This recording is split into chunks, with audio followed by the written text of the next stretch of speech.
Gracias por continuar con Echados Viendo Tele. A continuación vamos al segmento Parque Temático, donde hablamos de un tema en específico en el mundo del cine o la televisión con una invitada especial. En este caso, estoy con mi buena amiga Sinaí Espinosa, periodista de Canal 2, que también tuvo su paso aquí por Canal 8, hay que decirlo, y que, bueno, vamos a hablar, porque nunca está de más hablar de películas de terror, y me viene a hablar de la saga Insidious, una que salió ya hace algunos años. Hace poco se hizo la más reciente entrega y todavía conserva una buena base de fanáticos. Así que primero que nada, Sinaí, pues bienvenida y gracias por estar en el programa. Gracias, Rafael, por la invitación y por supuesto nosotros estaremos hablando un poco sobre las 5 películas de Insidious que recientemente, como comentabas, en el año 2023 salió la última entrega y que se supone que dicen que va a haber una sexta, pero todavía no se sabe, no han dicho mucho, pero vamos a esperarla.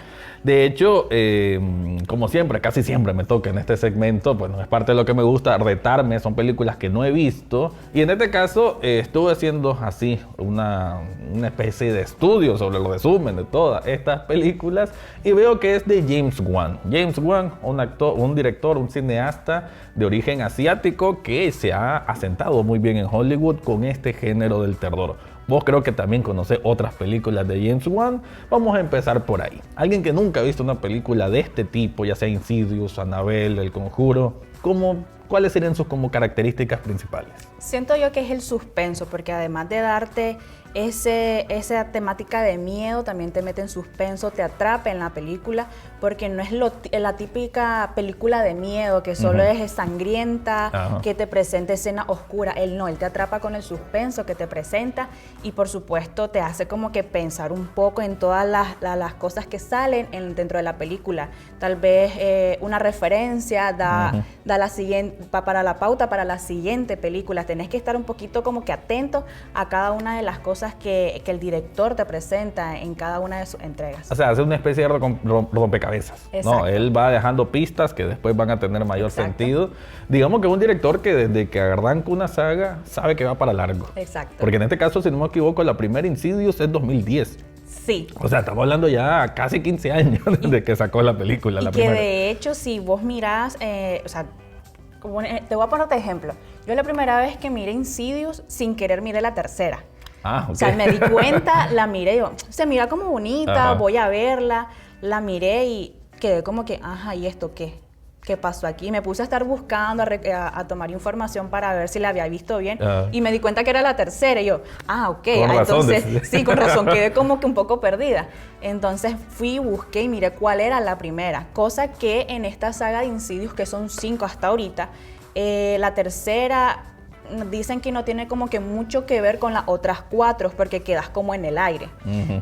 Mientras que la primera tiene bastantes rasgos de que van a seguir otras entregas, pero tenés que ponerle en mente a cada cosa que va sucediendo dentro de la película, porque las siguientes tienen relación. O sea, las cosas que pasaron en la primera se relacionan con la segunda, con la cuarta, con la quinta, y a veces te pierde un poco porque crees que es la típica numeración de las películas del 1 al 5, pero... rompe ese molde. Exacto. Entonces, la primera se podría decir que es como la tercera, la segunda es como la cuarta, entonces es algo como que, voy a ponerle mente, me atrapa la película y por eso veo la saga. Incluso para verla en otro orden que la habitual de la numeración que lleva, ¿no? Exacto. O sea, si alguien va a empezar la saga, quizás hay que verla mejor en el orden cronológico de la historia.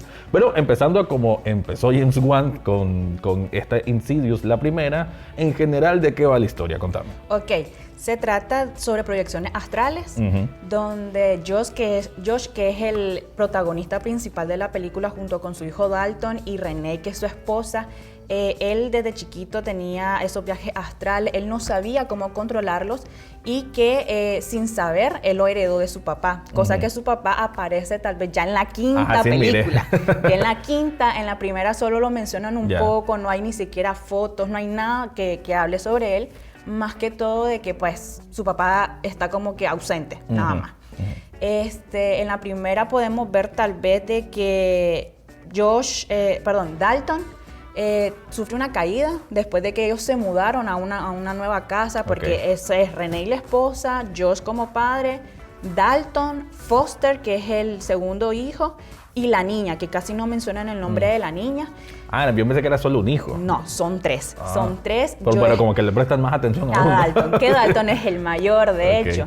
En el momento en que ellos se están mudando, o sea, el alboroto de la casa, el niño conociendo el hogar, él se va al sótano. En ese sótano él está jugando, se sube a la escalera y sufre una caída. Que de esa caída no le tomaron tanta importancia, pero el niño se va a dormir normal y aparece en coma. O sea, el niño ya no despierta, ya no despierta, la mamá lo va a levantar porque tenía que ir a clase y no despierta. Entonces ya obviamente lo llevan al hospital y le dice el doctor que producto de la caída, el niño cayó en coma. Y ya empieza a manifestar visiones extrañas, ¿no? Porque por ahí va la película, mucho de presencia como de espíritus malignos en medio de esta casa. Algo que hay importante destacar, que en la caída de Dalton sale la primera escena donde tenés que ponerle mente. Porque esa escena se remonta con la película número 5, que hasta después con la más reciente de la que han salido, ¿no? Que hasta después le vas entendiendo el por qué el niño se cae y queda viendo hacia un lado de la cámara. O sea, como que, ¿qué pasó aquí? O sea, uno no entiende, o sea, como que, quedó viendo algo. Pero realmente tiene que ver bastante con la película, o sea, la quinta, la última entrega de Insidious. Y pues total, el niño queda en coma, pasa un tiempo en el hospital en observación y después los doctores le dan de alta y le permiten que vaya a la casa. Pero siempre con cuidados porque el niño continúa en ese sueño profundo. Delicado, ¿no? Exacto. Entonces ahí comienzan las cosas raras ya en la película. Cuando él vuelve a la casa, Renee, que es bastante apasionada a lo que es la música, ella está tocando el piano y tiene de esos, podríamos decirle walkie-talkie, no sé. Esto como monitor para bebés. Para los bebés, porque está la niña, la pequeña, entonces tienen el monitor y escucha unas palabras todas raras, como que están hablando en el cuarto de la niña cuando no hay absolutamente nadie. Y entonces escucha algo tan raro que sale corriendo al cuarto y no ve absolutamente nada.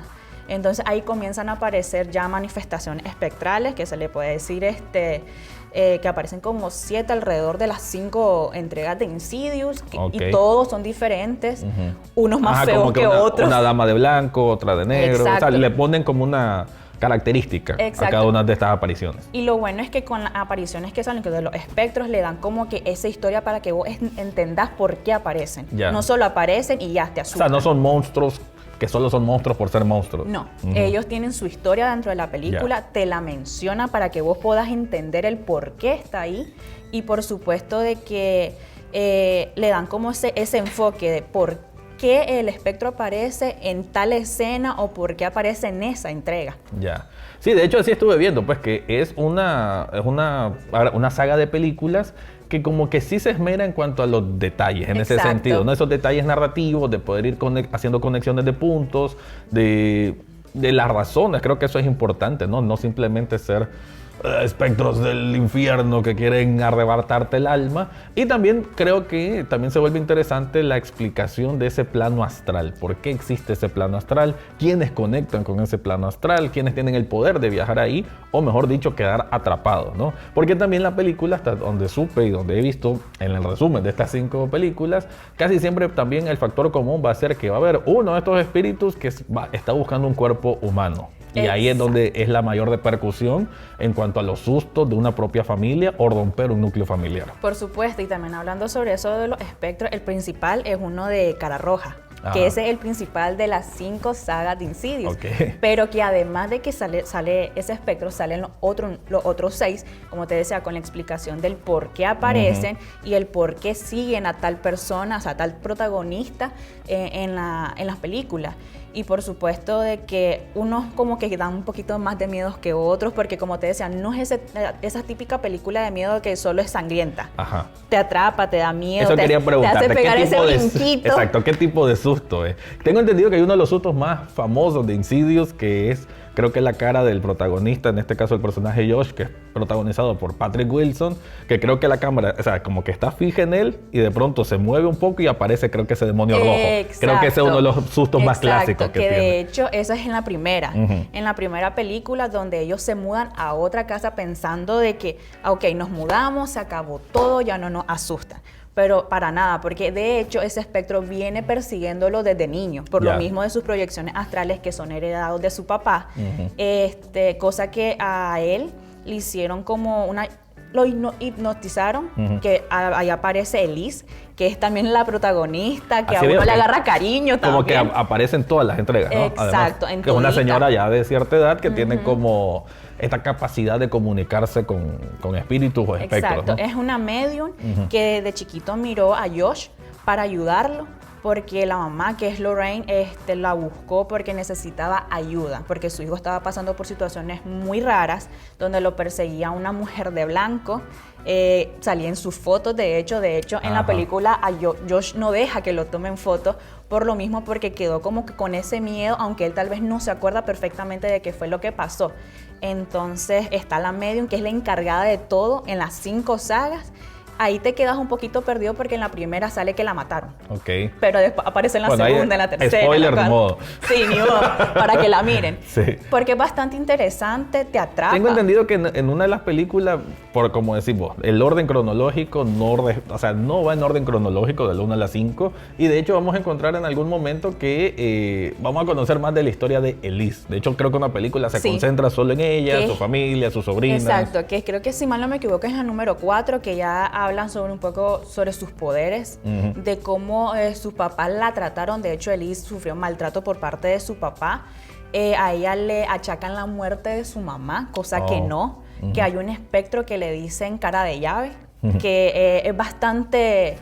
O sea, tendrían que verlo para entender que sí da un poquito de miedo por la forma en que ese espectro se apodera de tus temores, tus temores y del odio de que sienten las personas. Y por supuesto, Elise tiene odio hacia su papá, porque uno no la entendió, le achacó la muerte de su mamá y por supuesto por él se alejó, ¿no? Exacto, el maltrato que sufría porque la golpeaba y por él se alejó de su familia por más de 50 años, de hecho, hasta que pues ya señora conoció a sus sobrinas, cosas que sus sobrinas también tienen poderes, tengo entendido. Sí, una ¿no? de ellas también tiene ese poder de medium y que de hecho en la 4ª película le ayuda bastante para salvar a su hermana, que de hecho ese espectro viene y se apodera de su hermana. Ok.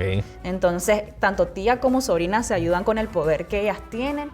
Y al final ahí terminamos entendiendo cómo viene tratando Elise con todo ese poder que tal vez ella dice que no le gusta mucho. Casi pero que una al final, maldición, supongo, ¿no? O sea, sabe que puede ayudar a otras personas, pero tiene que cargar con un peso emocional y dramático súper fuerte, ¿no? Y que de hecho en un momento de una película ella dice, ya no quiero, porque también ella entra a unos planos astrales donde tiene que lidiar con otros espectros que tratan de matarla. Entonces ella dice, un trauma psicológico a cualquiera, ¿no? Ya no quiero, aquí me quedo.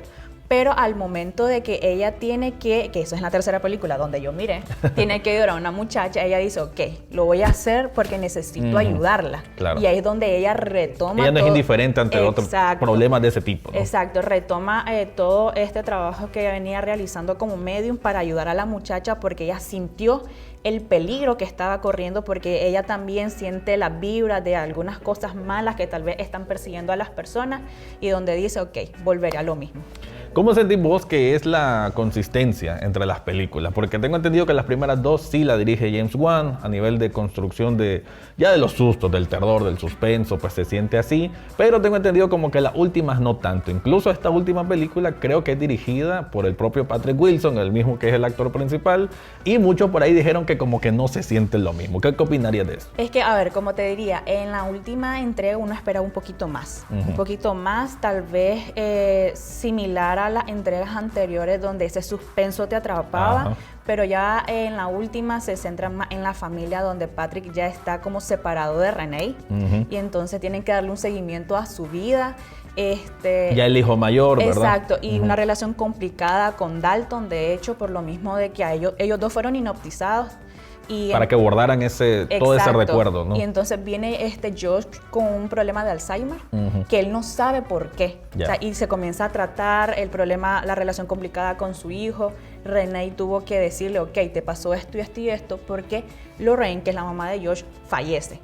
Entonces, esa situación complicada de la pérdida hace que René ni modo tenga que hablar y decir que lo que está pasando, porque comienzan de nuevo las manifestaciones. Exacto. Ese tipo que quizás en la última película como que recicla mucho las cosas que ya se habían visto, demasiado. Y quizás por ahí no tiene el mismo valor. Demasiado, además de que nos habíamos acostumbrado a esas escenas que te dan ese suspenso. Y ya las escenas que tal vez te atrapan ya es tal vez en medio. Al inicio no como que...